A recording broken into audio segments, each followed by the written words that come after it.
The girl in the vent. When I was 12, my mom moved us into a small 2-bedroom apartment above a laundromat. It wasn't much, but it was what she could afford after the divorce.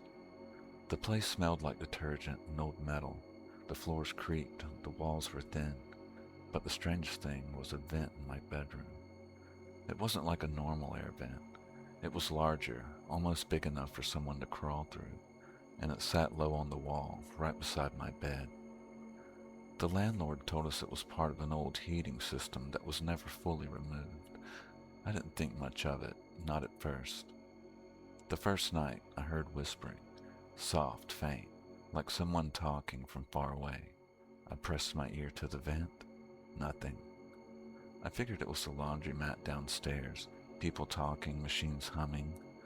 But the next night, the whispering came again. This time, it was clear.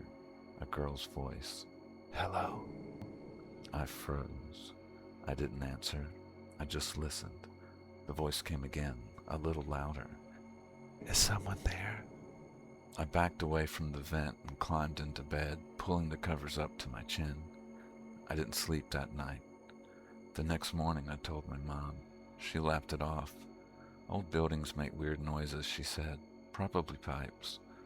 But pipes don't ask questions. Pipes don't sound lonely, and pipes definitely don't sound like a child."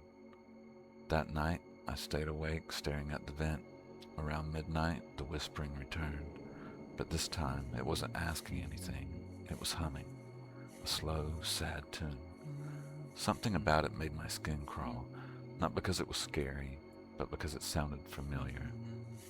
I leaned closer. The humming stopped. Then the girl whispered, "I can see you." I stumbled backwards, heart pounding. The vent was dark, pitch black, but I felt something watching me from inside it. The next day, I asked the landlord if anyone had ever lived in the building before it became apartments. He hesitated. Then he said, "There used to be a family upstairs before the fire." I asked what happened. He didn't want to talk about it. Just said upstairs was gutted, rebuilt, and that the old heating ducts were sealed off, except mine wasn't. That night, I pushed my dresser in front of the vent. I didn't care if it blocked airflow. I just wanted it covered. But around 3 a.m., I woke to a scraping sound, slow, metallic, coming from behind the dresser. Something was pushing against it, trying to move it. I held my breath, listening. The scraping stopped. Then the girl whispered, muffled, "Let me out." I screamed for my mom. She ran in, flipped on the light, and saw me pointing at the dresser. She pulled it away from the wall, and the vent was open.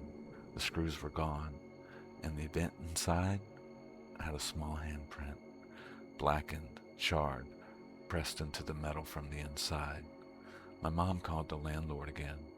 He came up, pale, shaking, sealed the vent with a large metal plate.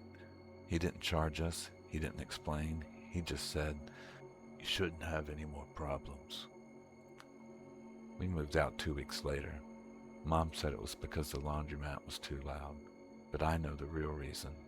I still hear the humming sometimes, in hotels, in houses, in places with old vents. It's always the same tune, always the same voice. And last night, in my new apartment, I heard a whisper through the wall, "I found you." Be sure to like and subscribe. Some people say it keeps her away. I wouldn't risk not doing